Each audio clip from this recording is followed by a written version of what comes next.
Hello, Habibis. I hope you are doing fantastic. I'm actually very, very good because I started the month on positive, ended the month with plus 2.7, and now I am starting the month very, very good. So I think this is going to be a very fantastic month. Um, right, so let's just dig into the S&P 500. We kind of like we kind of expected some things, right? If let me show you the technical side. So we entered in this area, we touched the 200 weekly moving average. We have another important area here, right? So call it as you want. I like to call it like an area. Some people call it demand zones or a supply or whatever. Or for me, it's just support and resistance. I really don't care. It's it's where I fill my orders into this box here. Um, so basically, I thought that we might do something like this. I thought that we will hit the 50%. We didn't, but it did actually. We said that we have this scenario in mind, right? Like this.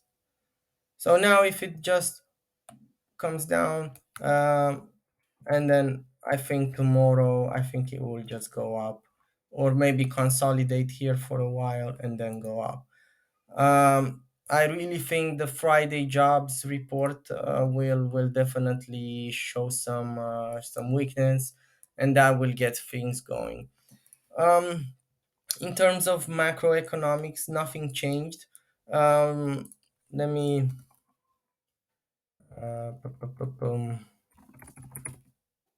Where is it? Come on, man. At this one, we talked about last week. I said on Friday, um, the reason behind the dollar falling is that the odds for a terminal rate of 4% is diminishing, and it's basically what the market actually expected in the beginning. If we get something here, I am really, really expecting the dollar to really crash. um, in terms of technicals, basically long, mm, everything. I did a long S&P. I'm long in Bitcoin, which is very, very, very slow. But if you want to take a long, I think this will be your long. If it pulls back here into this area, or I mean, just wait to see like how the market structure forms, and then you can just take the trade. One of the things that I've learned during my years of trading is that if you hesitate too much, the market will just go. So if you want to wait for confirmations and stuff like that, it's probably best to uh, just pull the trigger. Don't be afraid and just jump in. You can always just like, for example, if you miss this one, okay, wait for a bit of a pullback. But what happens if you don't get a pullback and it just pulls? Where you will you enter here? So I mean, you still get like this really good R, right? So as I said, you can always add to the position. If it comes down, you can add, you can start small and add if it comes down. So it's up to you how you manage your risk, but um, I prefer to do things like right away. If I see like if I see the narrative shifting, I'm not afraid to jump on the gun. I know this is gonna be long. If it comes down here again, then I'm wrong. But no problem as long as risk is mitigated, right? Um, we Nasdaq. This is something that I don't trade. I think is the same shit as S&P 500, just a bit um, different with my broker when it comes in managing, because if I buy zero point 0.1 zero point 10 lots, it's completely different than this one. So um, it's it's the same shit. But see, we just bounced off right off support here, and then up we go. Um, let's go to forex, and then we will end up with crypto. Let's take a look at yields really quick. Sorry. I said this 4%. It was the line in the sand, right? I said we might go higher a bit, and then probably consolidate in this area until we go lower again. Markets went way over there in their head. Look at the monthly RSI.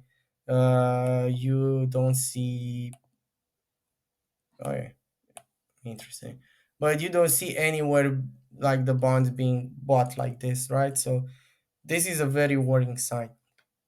There are like a lot of macro events and black swans that you should be very aware of, like the Credit Suisse default stuff.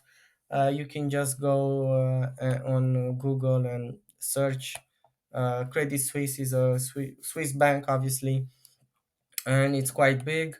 The rumor is that they have some issues with their investment sector. I really don't care about it. Like the charts are telling me something else. But if a bank like that fails, well, expect like the effects to be felt in other markets as well. Not much to say about yields except that they are doing exactly what we expected. Um, Unfortunately, I kind of called it a bit earlier. I thought we will turn here. This stuff here tricked me. This structure here tricked me. I said, okay, we're gonna turn here, and then I got tricked again. Here in this area, I said, okay, 3.75. It's the area where it will turn. It actually went higher, broke the channel, faked out, and then come down. So um, it it's not that I was wrong about my ideas, it's that the timing was wrong, right? So that's why I lost some money and I suffered a bit of drawdown because I think I have been a bit impatient when it came to understanding the market. Um, Sometimes the market plays tricks on you, so it's okay, you know. Um, let's go with the Canadian dollar. Well, I had this short, it didn't work. I got the signal here again, tricked, faked out, did a proper, let's say, double top, and it came down. But again, here I said this is the place where you want to short. I was definitely wrong on the idea, but I didn't trade Canadian dollars, so I'm okay with that. Oil, I, I haven't changed anything from oil, so as I said, it might do something like this, come back into this range and just hover here, and it's not something that I would trade right now. I'm not interested in it, to be honest. Um, the British pound, yeah, man, such a big rally off the lows. 10% almost in just three days. No, 1, 2, 3, 4, 5 days. So let's say in a week. Uh, Also, this low, I told you, like uh, it's here is a 1985 low. I don't know where is that chart. This one, and I told you like this is Bank of England, not some emerging market, and of course they will intervene. Now I saw that Truss is backing down on her tax cut idea. So but the damage is already done. They did some damage with that stupid shit, and I think it was in around here. Sorry, this is the monthly chart. I think it was somewhere mid September or something. Yeah, here. It just crashed. Um, we'll talk about the XY.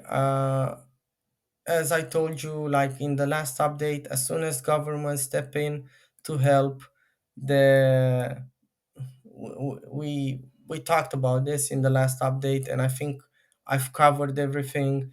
Um, we see the supply bottlenecks cooling off. We see the CPI coming down. We see ISM coming down, and today ISM just I think that's just the tip of the iceberg. In terms of where we are, if you look at the monthly chart, we talked about this level here dating from 72, and also this one here. So we kind of like broke a few levels. Uh, but then again we will have this level and this level. As I told you many times, these double tops, they don't always form like a proper double top. They do something like this, or it just hits and then falls down, or sometimes it goes up again, overshoots, come down, test, and then depends on the. Oh, I've just made a dragon, cool. So but it really depends on what the market thinks at that time, right? So, well, this is a strong monthly close above this level here, but I think we're gonna come down at least for a correction. Like our sign needs to cool off. Also, see here we had a big push, correction, up, up, up again. So probably if there is anything in terms of seasonality, the dollar is strong until end of December. So if it grinds like this, no problem. But we know that this is the end. This is really the end. I really don't see like if the Fed hike in November 75 basis points. As I said in my last update, I think they're making a huge, huge mistake. They will destroy the economy, and they will cause a global depression, actually, and probably, I mean, recession and depression. So something very, very bad. I read Wall Street Journal today, and they said, look, some banks are already talking with the Federal Reserve to stop hiking so aggressively because everything is being like destroyed by the strength of the dollar. Imagine being in an emerging market. You cannot live properly because you owe so much debt in dollars, and the rates are so high that you'll have to pay even more. Right? So inflation will soar across the board, and no matter how uh, aggressive the other central banks will be, the market doesn't give a fuck. They will just buy dollars because, yeah, everyone wants to own the dollar, not some fucking rupees or I don't know what else, man. Just some forgotten coin. Sorry, yeah, I'm speaking in Bitcoin in cryptos. Some forgotten currency, right? Australian dollar deviated exactly under the 61.8. I had the long here. Unfortunately, it didn't work out. Now it's basically working out. It did this fake bullshit. Um, but no problem. I will get some trades once now I really, again, I have a confirmation from my indicators that this is a long from here. So my guess will be that we will go here. So it's a 3.4 hour trade. It's okay. um I'm not really into scalps these days because volatility is very, very high, and I cannot time my scalps. Euro dollar rejected here. I want to see a clean break of this area, but I think it will. It's just gonna do some sort of uh, okay, let's call it ascending triangle, if you like. These are retarded patterns sometimes, but they do actually happen, unfortunately. Um, so we might see something like this, right? Some sort of fuzzy wuzzy triangle. Um, break this high. The next target is this one here, 1.05. This is where I will be looking to cut my longs. If we get there, I mean, this area needs to be broken here. So, and that's what the past data tells us. I'm not gonna go into in-depth analysis. If I don't think I've missed anything. Let's go to crypto. Yeah, Bitcoin, motherfucker.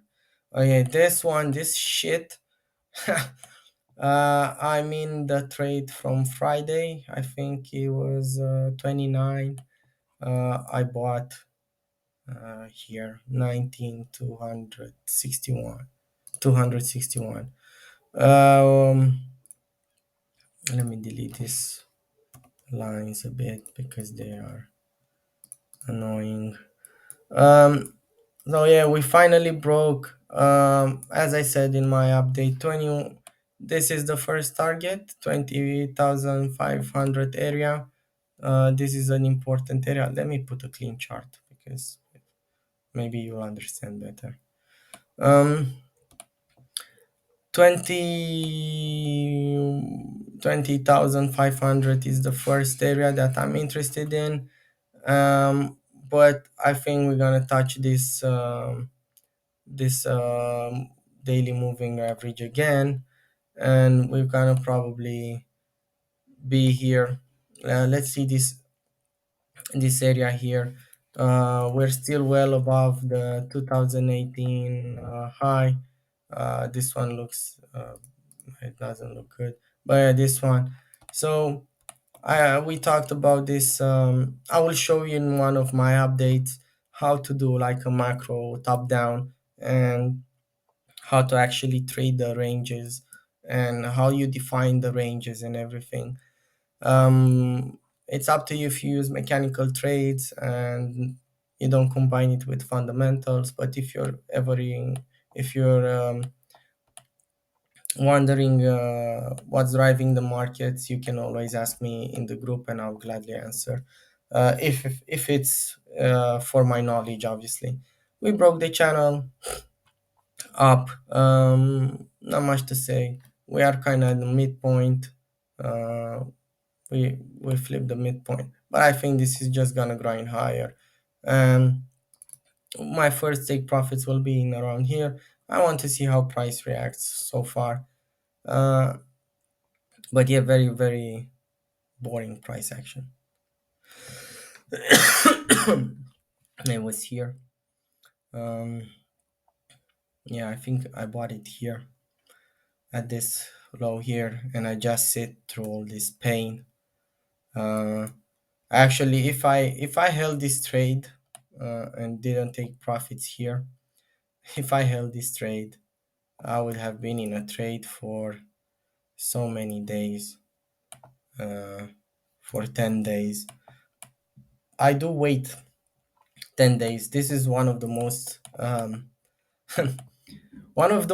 boring things is waiting, man. Fuck that shit. Fuck the waiting. I want some volatility, but I got that in currencies, okay? That's why I trade different markets. If I don't have anything here, like, what can I do here? A scalp here and there. That's it. Not much. Let's look at Ethereum. Yeah, well, we talked about this. I am not in a trade here, but if you want to take a trade, this is a very, very good area to long.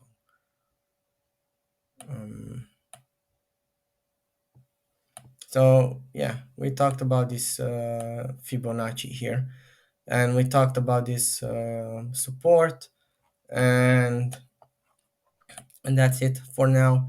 Um, if you want to see ISM manufacturing PMI, you go here. If you're really into some macro stuff, you go ISM report on business, manufacturing view report, agree, blah blah blah. So this is what do you say? Not lagging indicator, but I don't have time to explain it, so I will do this. It's a leading indicator, but I'll explain it next time. Have a great evening and take care.